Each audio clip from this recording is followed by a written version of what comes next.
Hey friends, and welcome back to the channel. Today is a new series and it is my very first collaboration. So if you'd like to see more, then stay tuned. Hey friends, thanks for joining us. If you're new here, this is EllisFamLife, #AutisticTwins, where we like to do three things. We want to raise, relate, and educate. Raise awareness and acceptance for nonverbal autism, relate to you and the autistic person in your life, and educate by sharing examples and stories of our life with nonverbal autistic twins, Alex and Will. And I'm really excited about today's interview because it's my very first collaboration, and I sat down on Easter Sunday with a dear friend and talked about her autism story. So she gets to share her story and you get to see what it's like, especially in this story for someone who has been dealing with this for almost 20 years, and the paths that have been forged for people like us who are just starting on our autism journey. Without further ado, let's jump into part 6 of our collaborative interview with Kim Poston. I hope y'all enjoy.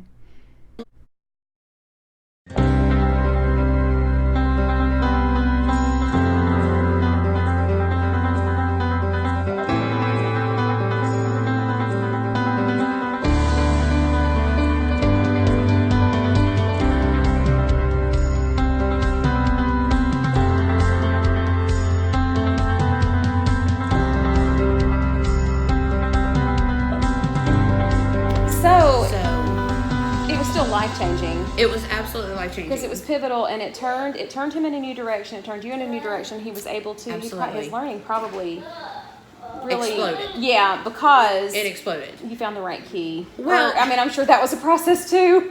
Well, because you got to do a whole new set of learning on what to do. Well, for yes dysgraphia. And no. One thing with the dyscalculia, like he could explain to you what multiplication is. Mm-hmm. Okay. He could not remember his multiplication facts.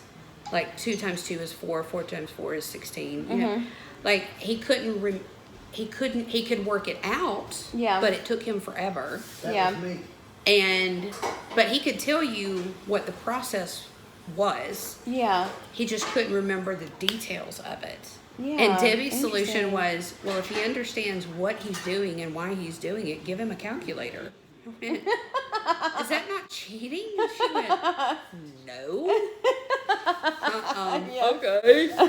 So probably changed your world. Changed his world, my world, everybody's world. We were all much, much happier. Yeah.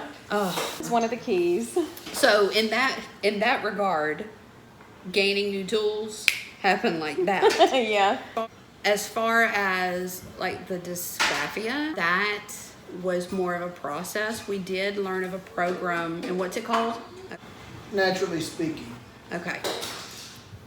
I always want to call it some kind of dragon speaking or whatever. It's what? There's a picture of a dragon on the front of the box. It's visual. It's a computerized voice recognition software. It started out. Oh my goodness, how wonderful. It's like a text-to-speech. Right. It started out as what... Which now you can get on your phone. Right. But that's only been around for maybe a couple of years. Right. But which I love. He could write papers. He could write emails. He could... Yeah. Okay. Do a lot of things. And it started out... It's written by Nuance, which is the company that developed the software for medical transcription. Okay. And so they took that and went, oh... Okay, if it's good for this, it could also be good for this. Yeah. And educational applications for kids who have trouble. Like if you gave him a test orally, no problem. He could ace it every time. But you give him those exact questions immediately after asking him orally. Yeah. Okay, now write that down. He couldn't do it. And he would get so angry with himself. And it's like, okay, but now we know why.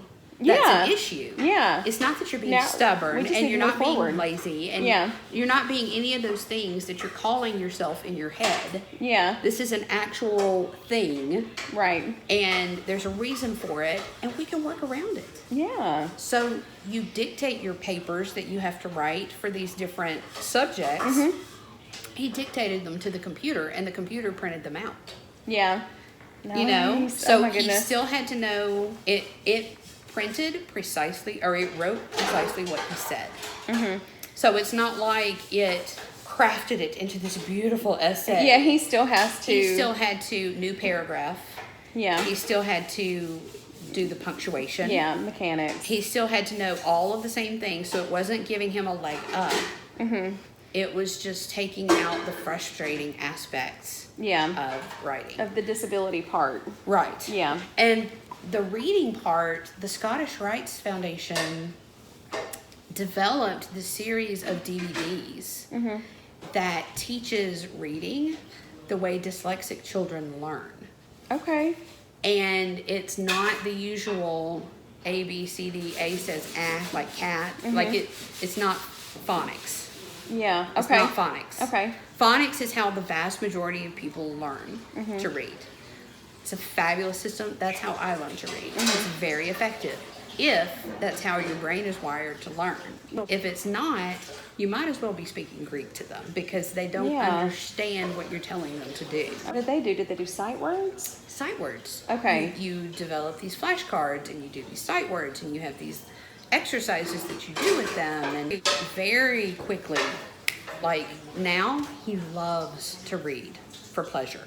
Before it was another thing that we did. It looks like a little plastic flimsy ruler, but it's this this red see-through plastic. Something about isolating it in the color red. Yeah. With people who are dyslexic, the words tend to jump. And so it makes it hard for them to stay on the same line all the way through.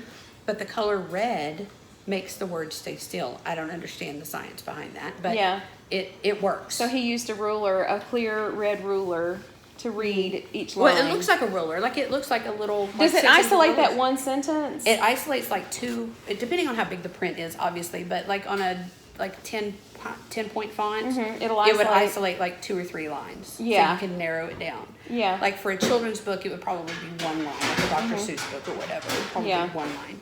But his reading took off.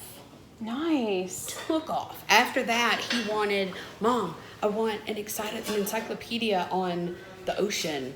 And like, those little hard back science books, and they're really fat, but they're only about that big. Oh no, yeah. You know which ones they're not Usborne, but they're something. He's got one on rocks. Encyclopedias of insects or something like that. Yeah, like he's got one on rocks. He's got one on space. Yeah. He still references those. I was just looking at my little encyclopedia on space the other day. He told us some space fact, and it was like, interesting. I did not know that.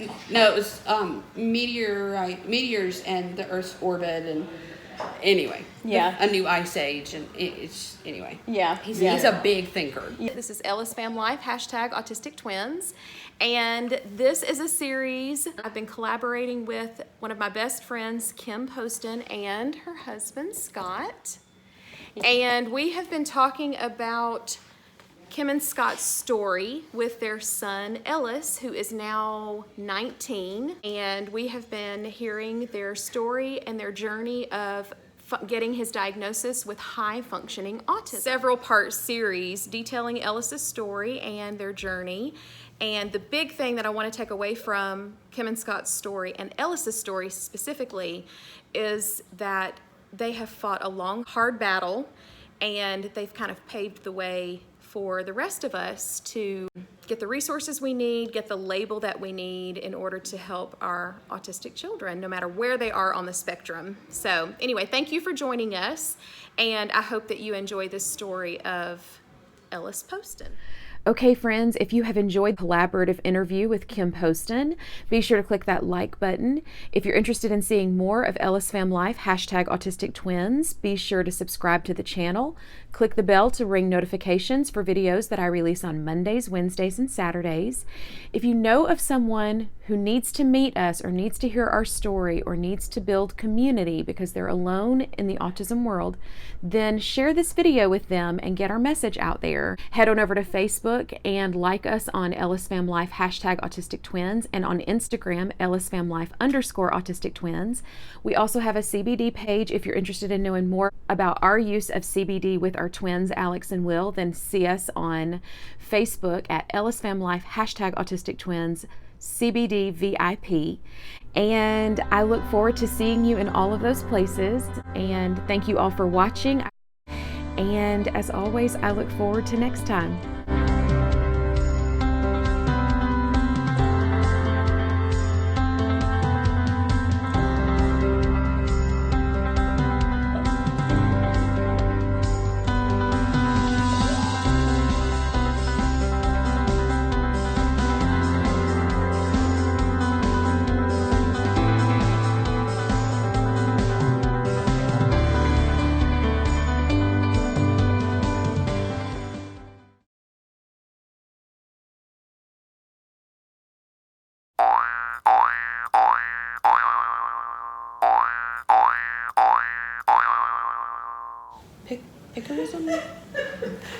What is Scott doing? Scott, what are you doing? He went to lean back in the chair and it just Oh, he was like, I thought you were showing me what Ellis does. No.